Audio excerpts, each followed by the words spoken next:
Winter is coming, as someone famously put it, and with it, deepening uncertainty about how we as a nation pay for our energy. Measures to alleviate the pain of rocketing prices during the recent crisis have been focused almost exclusively on consumers. Manufacturing and business have been left to work with a largely unregulated marketplace, being forced to make business-critical decisions about a utility over whose price volatility they have zero control. And as with most unregulated marketplaces, there are bad actors out there looking for the unwary. So how do manufacturers protect themselves? How is this crisis accelerating a change in the way we generate our energy and in the way industry is seeking to generate its own? And once again, to what extent has the government been asleep at the wheel?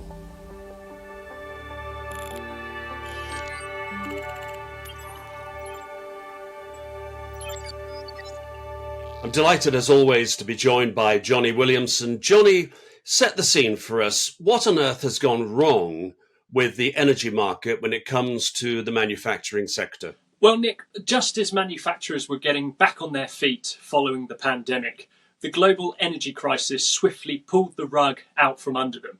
Gas and electricity bills skyrocketed, and crippling energy prices brought previously viable businesses to the brink of collapse. In several cases, eroded margins left owners with no recourse but to close their doors.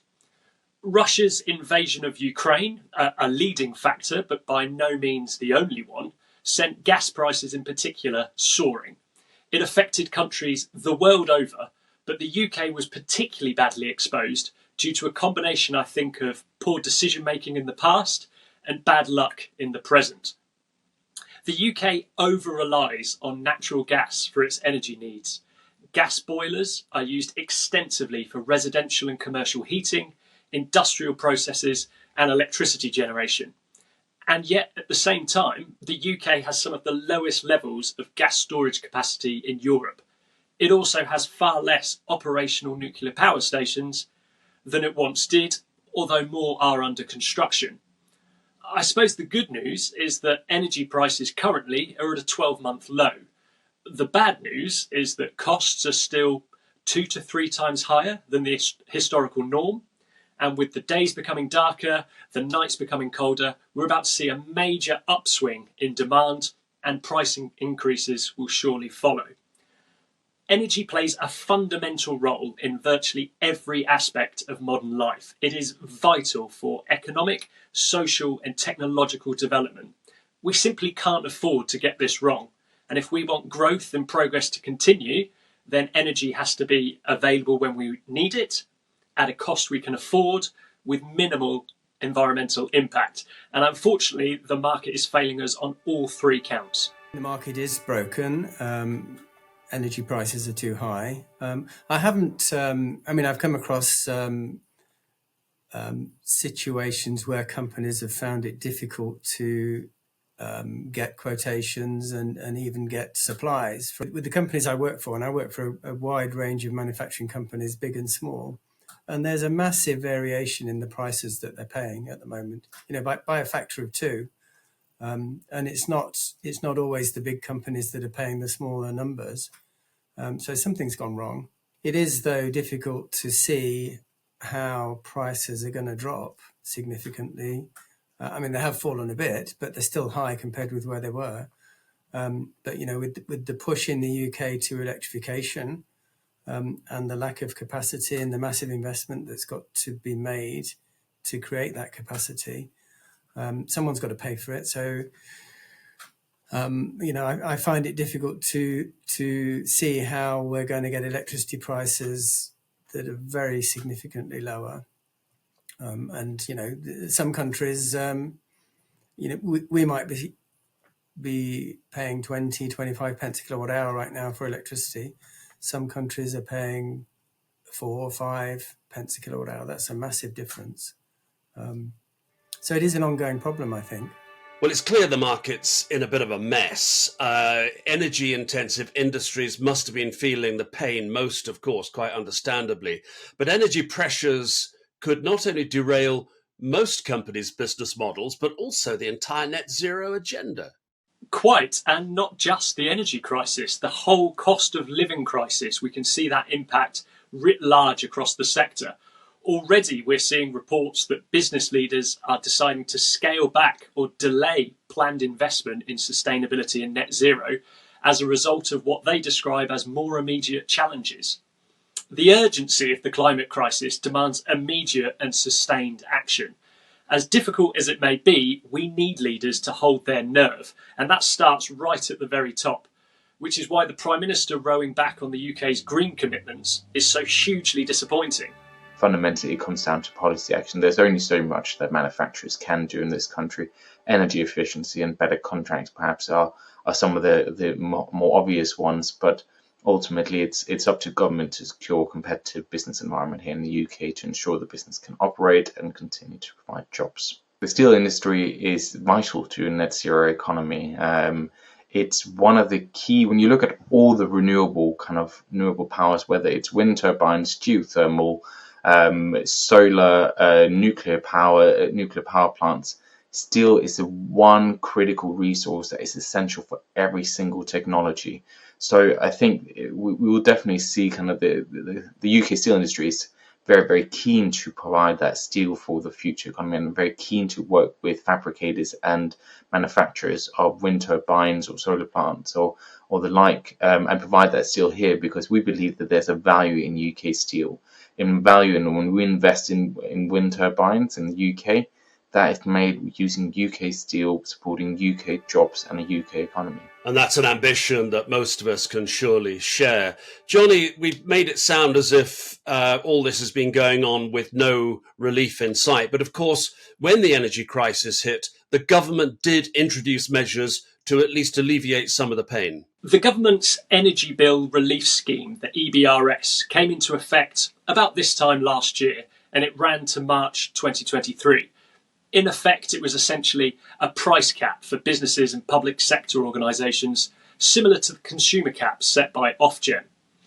The relief scheme, I think, largely received a positive reception from the manufacturing community, with many welcoming the intervention. Though it's fair to say many weren't as impressed by the refusal to address the daily standing charge, because the scheme only covered wholesale costs. Now, since April the 1st, that relief scheme was replaced by the Energy Bills Discount Scheme, which is set to run until March 2024. I don't think the discount scheme has received quite as warm a welcome, with the required criteria leaving many manufacturers still struggling to survive. The government bringing the EBRS scheme in, the first scheme they brought in, was quite good actually. It was actually better than some of our European competitors were getting in terms of support. But as soon as that started to come off, it was clear that the new scheme, Energy Business Discount Scheme, would not be sufficient enough. And to add to that, Jonny, that there was also a major problem where unscrupulous brokers and energy companies, for that matter, had forced some of our members, and actually non-members, because we have many people who aren't CBM contractors, into high-priced contracts and tied them in. Now, the government stance on this was, well, it's a commercial agreement. Well, when you've got someone saying to you, you've got an hour to make your mind up, I don't call that a commercial agreement. So these are the kinds of things that were being highlighted and we brought to the government's attention. Steve Morley, clearly concerned about the way the energy crisis has affected his members. We thought we'd go out and talk to a couple of SME manufacturers to find out how they have been affected by soaring energy costs. Our fixed contracts came to a tumbling end at the end of October. It was a significant concern for us because we were enjoying reasonably low cost or average cost energy up until that point. It was a massive shock to the system to see our standard energy costs increase by fivefold for both gas and electricity.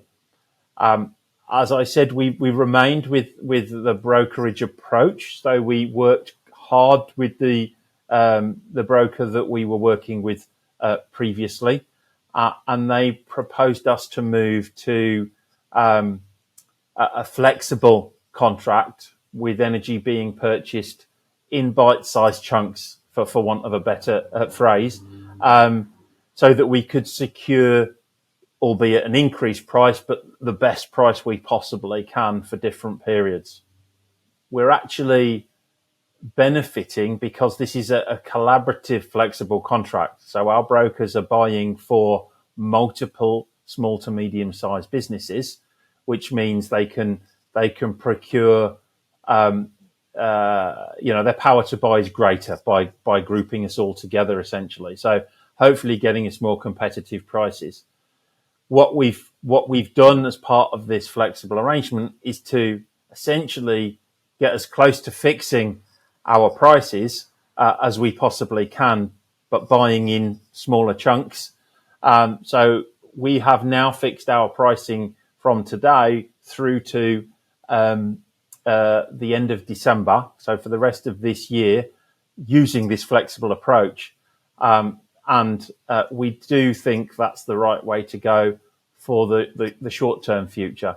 And I can see us staying in this arrangement for at least another 12 to 18 months. Via Make UK, we were introduced to a company called Inspired Energy. So when we were looking at all the different options available to us, most of the energy companies will offer you a deal for a fixed amount of time. And these guys were sort of offering like a hedging option, if that makes sense. So you sort of sign up and buy, I think it's 70% of our energy in advance and 30% sort of later on. So if the trend is sort of suggesting these prices are coming down, that sort of gives us a bit of an opportunity to get some expertise to help us sort of manage the next sort of 2 to 3 years while it's still sort of volatile, giving us an element that is fixed that we can sort of plan for. And then there's a little bit of risk in there in terms of that we might produce a saving if the market goes in the direction we're expecting. But also it won't be too painful if it goes the opposite way. So we're really having to think differently about how we approach our energy procurement. I think the energy companies have taken advantage of UK businesses, and we have been sort of taking the lion's share of the cost to offset some of the losses that they were expecting to make on other clients and other contracts that they've got. So I think the support has been really poor. The fact that there's been no ring fencing for how much they are able to charge us. I think there were companies that signed up to the height of the deal, and then when the prices drop, they're just trapped in this excruciatingly high contract. And I think that is just really unfair. It's making great businesses uncompetitive because there's just not the flexibility that's needed. It does seem an extraordinary way to run an economy, doesn't it? When businesses, the lifeblood of the economy, can't predict the price of energy, one of the key cost centers on their profit and loss account. I find that really, really strange, but it's equally worrying to hear what Steve Morley had to say about rogue brokers in the energy sector. What have you found out about that? Nick, we know the majority of brokers are reputable, ethical, and act in the best interests of their clients. However, during times of crisis and uncertainty, when people find themselves under huge financial and time pressures, that's when unethical actors creep out of the woodwork. I think the combination of stress, urgency, and a desire for a quick solution, it certainly increases the risk of making poor decisions or maybe believing false promises. As always, I think the key for manufacturers is to do their due diligence. Sadly, through my networks, I have heard of worst case scenario unscrupulous brokers. Slightly better than that, perhaps brokers that aren't making the best decisions for their clients. But either way, you don't want that. I think it's really important that you build a relationship with a recommended broker, somebody that in your network who's worked with them before, or through, whether it be Make UK or Midlands Assembly Network, a network of businesses that have got experience, and take some referrals for it, because that relationship is vital, and they should be acting with yours and your customers' sort of best intentions in mind?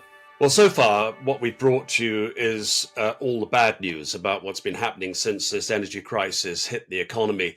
Let's find out what's going on now to try and make things better for the future. Jonny, over to you.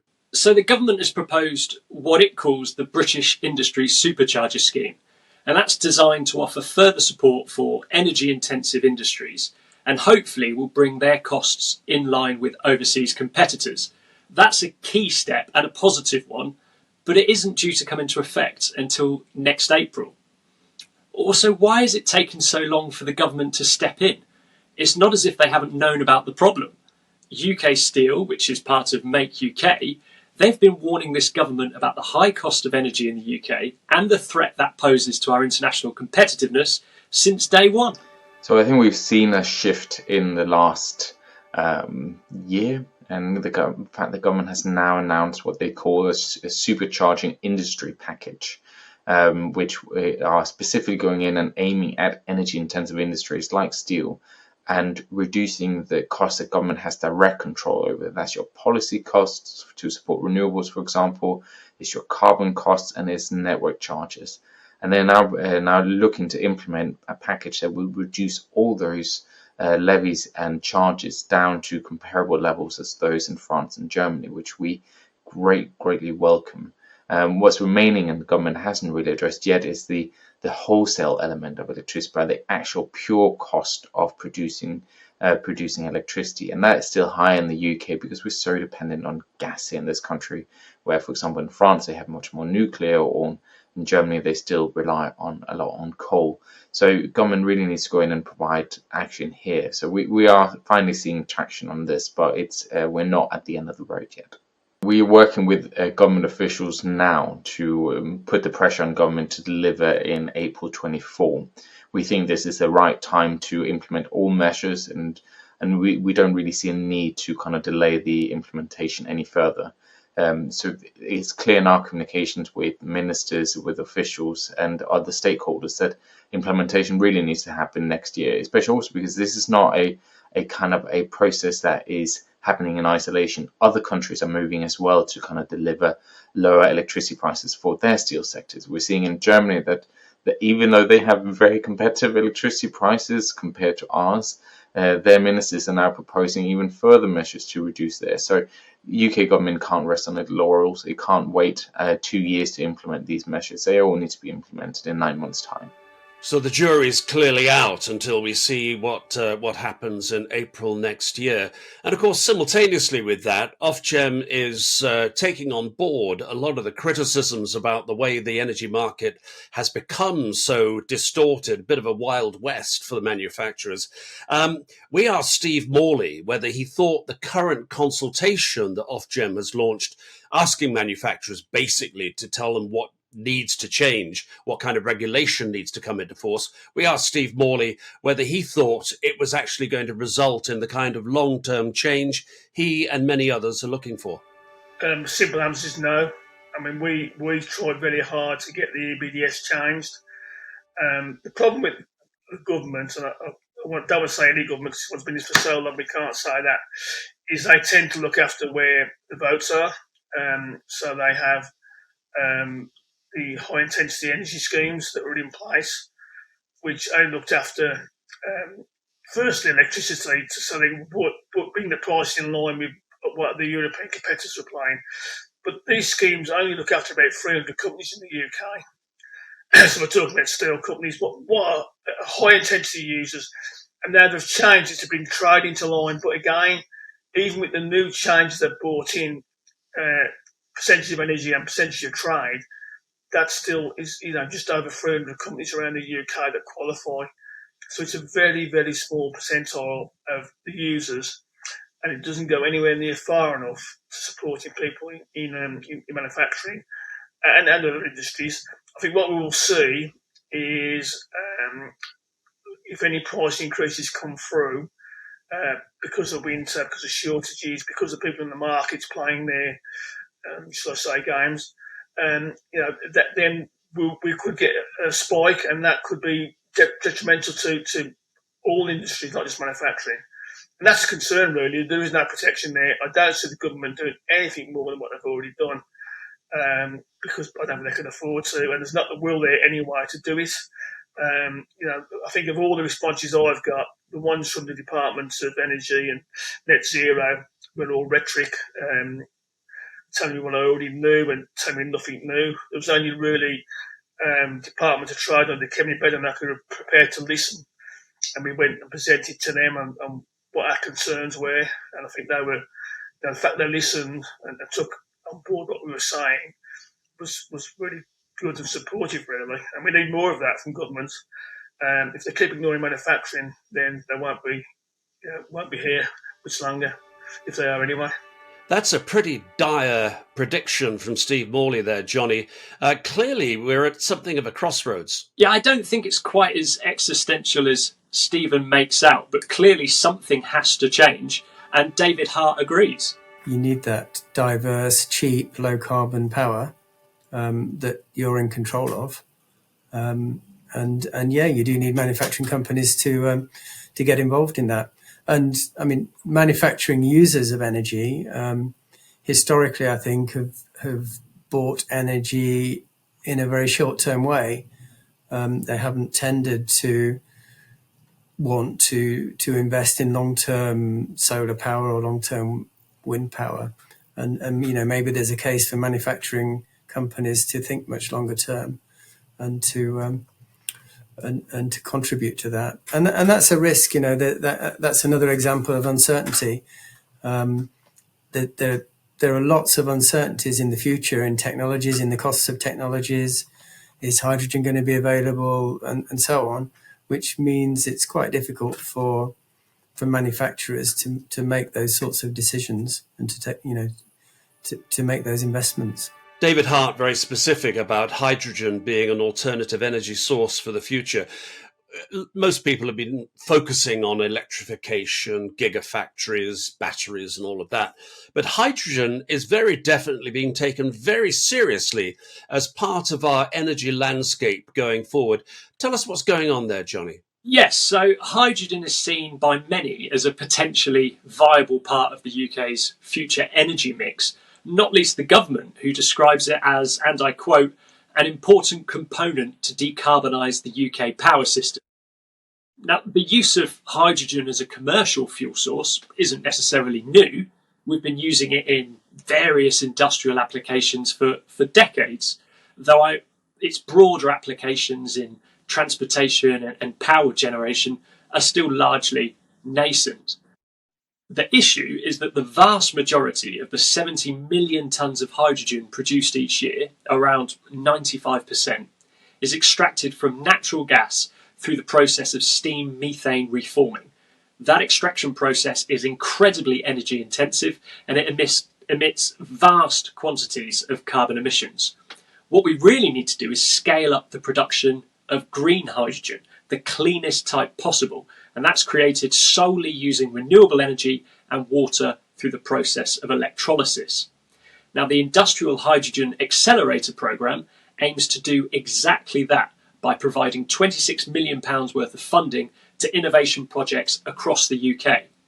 The High Value Manufacturing Catapult is a key delivery partner for that programme. In terms of the supply chain for electrolytes for green hydrogen production, the thing that really needs to happen is that we have a capacity increase, and the companies in Britain and around the world who are doing that need support. So we either need to have more companies, or we need those companies to increase their scale really, really radically.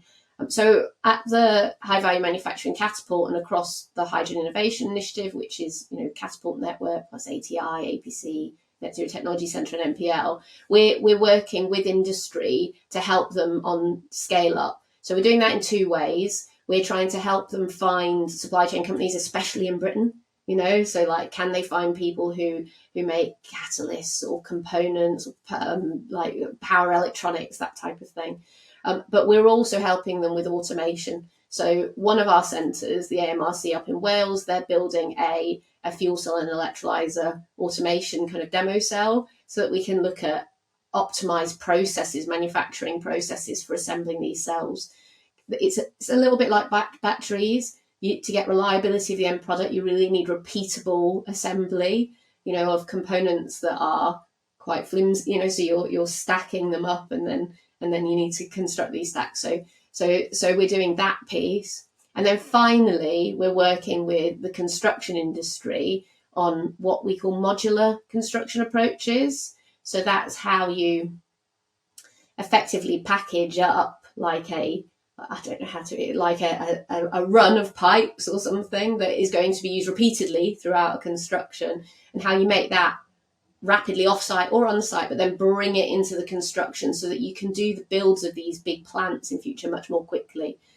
Construction is manufacturing too, in our minds at least. The future of hydrogen being looked at by the HVM Catapult and others. Let's look at the other thing that David Hart mentioned, Jonny, which is companies generating their own electricity. Now, we know that this has been going on in factories up and down the land, solar panels and the like. But there is a standout story that you and I are both very familiar with that I think really exemplifies the very best efforts of a company to take care of its own energy future.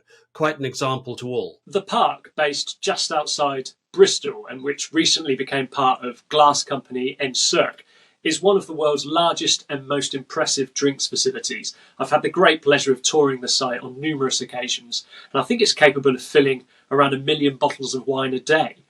What's more, it has some deeply impressive environmental credentials. The site is certified carbon neutral, it's zero waste to landfill, and 100% of its energy comes from renewable sources. That wasn't always the case, says Richard Lloyd, who told us that the commercial realities of a yearly electricity bill topping £1 million and rising led the management team to take bold action. The result is England's biggest onshore wind turbine that provides, I think, around half of the park's electricity demand. But what makes it truly unique is that it was the first to be constructed for a business that didn't own the property the turbine was built on. In the last 12 months, the cost of the electricity from the wind turbine has been a quarter of that we paid for from the grid. So actually what we did in 2019 when we put our wind turbine up, in hindsight, was a fantastic decision given all the issues that have happened over the last 12 months. So at the moment, we're sat here with a wind turbine.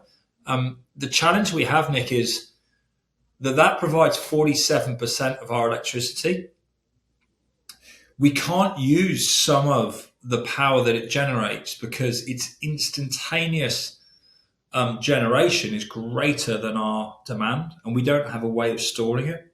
So currently, the rest of it goes off out to the grid, which isn't ideal. So we're now actively working on how do we actually hold that energy so we can use it at a different time. Now, we don't own this site. I think if we own the site, so if you own your site, I think you could realise it a lot quicker.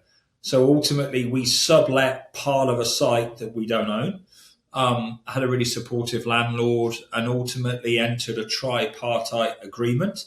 And anything can be done with enough, I suppose, desire to get there. The company's called Clean Earth.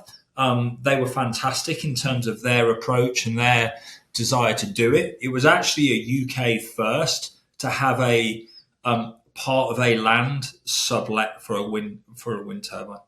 What we are benefiting from is when you look at how the cost of electricity from the grid has been sort of exponential, our increase, and we do have an increase, is linked to a much lower ratchet, and therefore we're in a much better place. We're saving £250,000 a year. That's probably growing as the price of electricity is going up. So it was absolutely a great decision. Unfortunately, we operate in a fairly low margin contract packing, so I'd love to say we're really profitable, but it's also, I think, Nick, enabled us to win other bits of business. It's something we're sat here talking about it. People are aware of it. People now, this site is a carbon neutral site. So, that ability and the value people put on a footprint, you're not just getting the financial electrical benefit, you're getting, I think, some fairly serious kudos with your customers.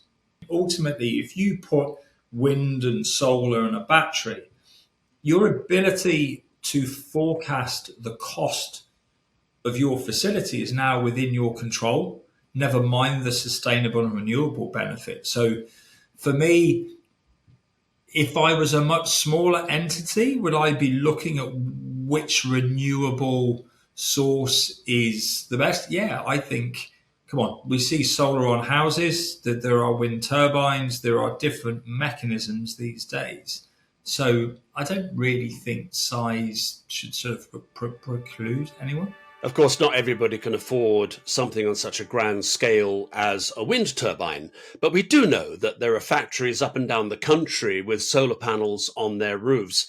And that has obviously meant, in the case of, if they own the factory, of course, they can do what they want. But if they've sublet the factory from a landlord, well, it obviously involves the landlord giving their permission. And that doesn't always happen. We are in a council-run building. That they run it on behalf of the landlords, and so we were investigating. Can we put solar on our roof? And the feedback at the time was, well, you can, but you probably have to put it back to the way that it was when you rented the building, in order to be compliant with the lease. And so that, from a cost point of view, you're not going to get the return on investment, or at least you weren't at the time in terms of doing that. But it's also, really disappointing that it's not really in keeping with our government and country strategy of sort of achieving net zero and doing our bit for the environment. So more recently, we reached out to our local council again and said, look, we all want to be achieving, net zero and doing our bit for the environment, and making sure that we're staying in business with all these increasing energy costs. What are you guys doing to make the buildings that you are renting to us, achieve net zero status? So they came out to see us, and we had a chat with them about, the general sort of plan, which we just like, there wasn't one really. So they sort of said, well, we can talk to the landlords about it and they might consider it. You could maybe put a frame around the building that you could perhaps look to put solar panels on it, but you might not.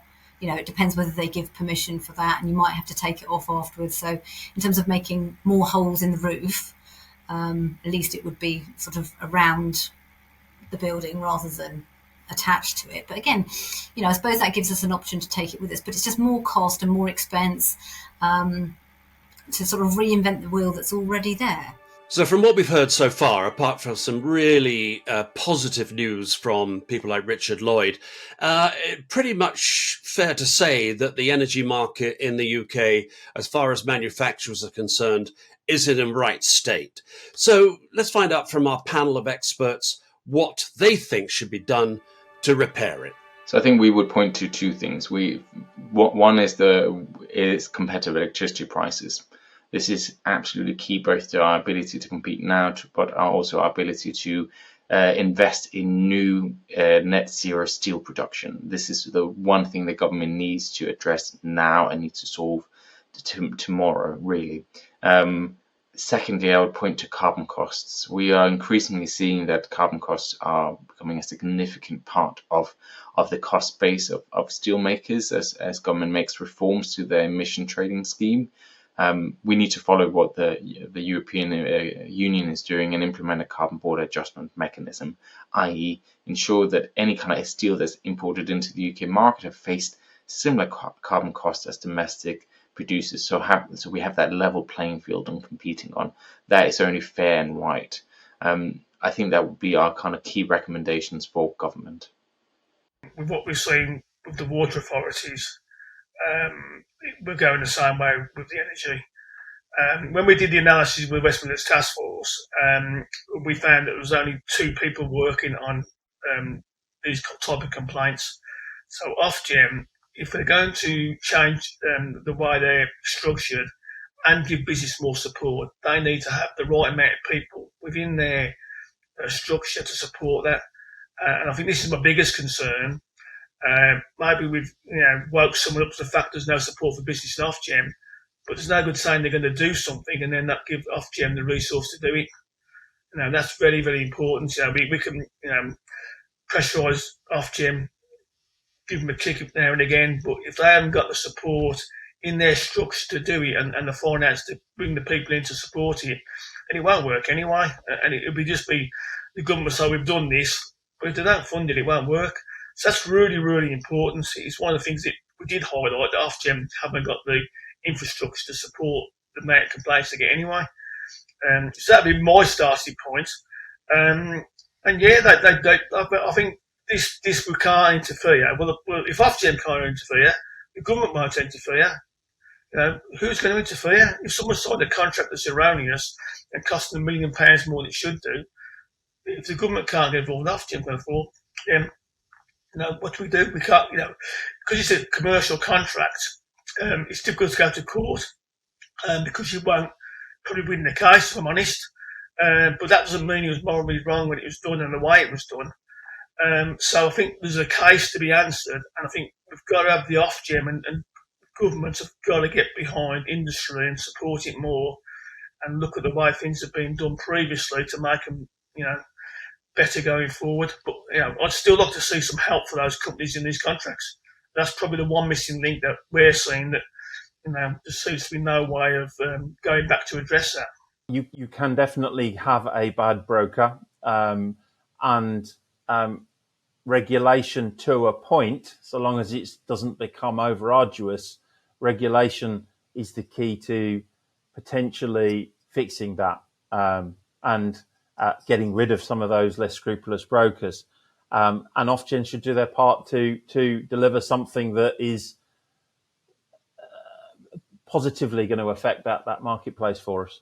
So when we were sort of saying, we really want you guys to support us in, achieving some of these things. Are you doing anything about it? And the answer was a no. So the suggested recommendations were, write to our local MPs. They are putting in place a sustainability person in the local council. So write to her, but businesses aren't really on the agenda at the moment. 10 local committee meetings, so it's a lot of, lobbying that they're expecting us to do to even be considered as even a need for support within the local environment. So I think, not only the energy challenge, but also the net zero challenge. The buildings that, SMEs are in are just not conducive to delivering that. And there doesn't seem to be any appetite or support from the landlords to help us do that. And that's really disappointing. We just haven't got the time to be going to council meetings and lobbying, our MPs on a regular basis in order to even get someone to even consider it. It's, we ask them, are you building any new buildings that are got a net zero or a portfolio for that kind of thing, so we can just move?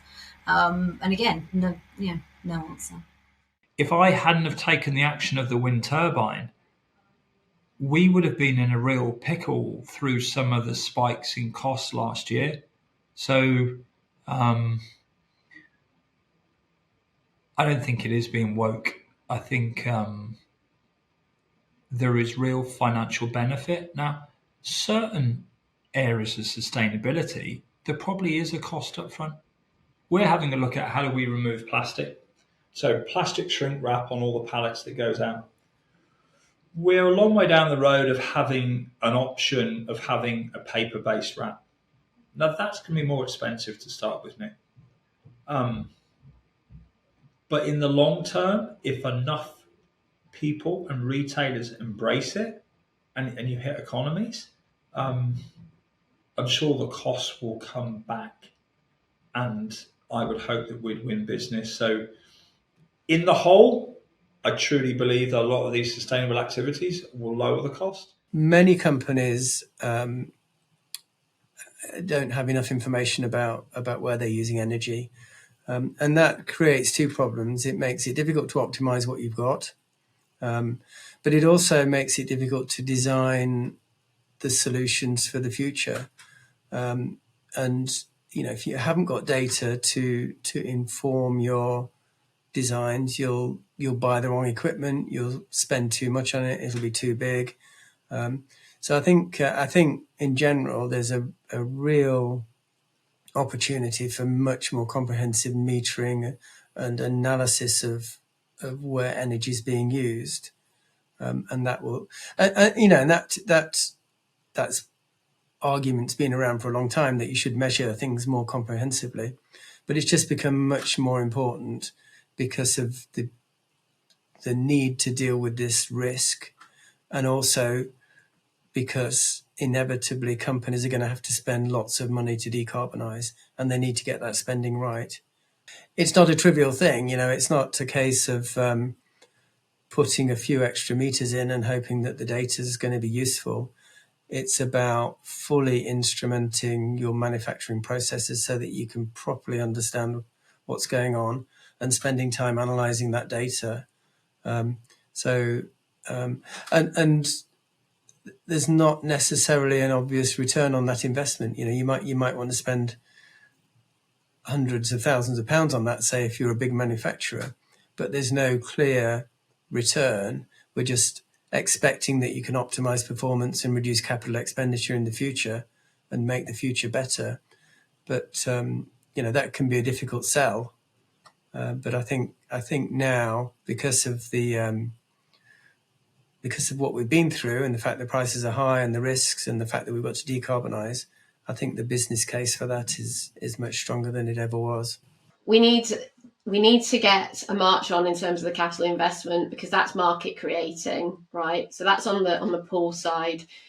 So a reliable hydrogen price, the government thinking about things like contract for difference for hydrogen, and capital investment, which is needed. It's challenging, I know, it's needed across the energy system to get us to net zero, but hydrogen has got a critical role in more difficult to decarbonize applications, so we won't get there without it. So that's on one side. On the supply side, which is where kind of we come in, the High Value Manufacturing Catapult and the broader Catapult network and our partners, there we recognise that we have a really big part to play in terms of bringing forward, helping create new companies in the UK, helping startups to scale up, and helping existing companies pivot into the hydrogen economy.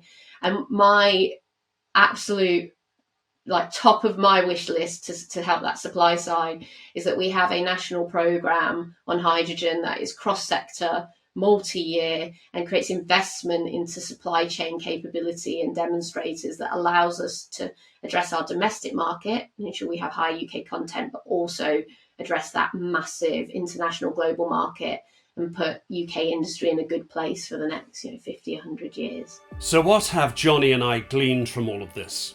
We've heard that the energy market is pretty much broken, that Ofgem is pretty much toothless, and the government is displaying little sense of urgency. Yes, there is some movement in the form of that Ofgem review, and yes, the government is offering new relief to energy-intensive industries, but there's a concern that this needs to be delivered in full and on time next April. Why it should have to wait till then is a question perhaps worth asking. With winter and higher bills on their way, perhaps the best course of action for any manufacturer having to renew their energy contract in the face of such turbulence and maybe even unscrupulous brokers is to follow the advice we've just heard. Speak to your networks and to your trade associations and see where the best and the fairest deals are to be found. Why it should have to be as difficult as all of this is another question well worth asking.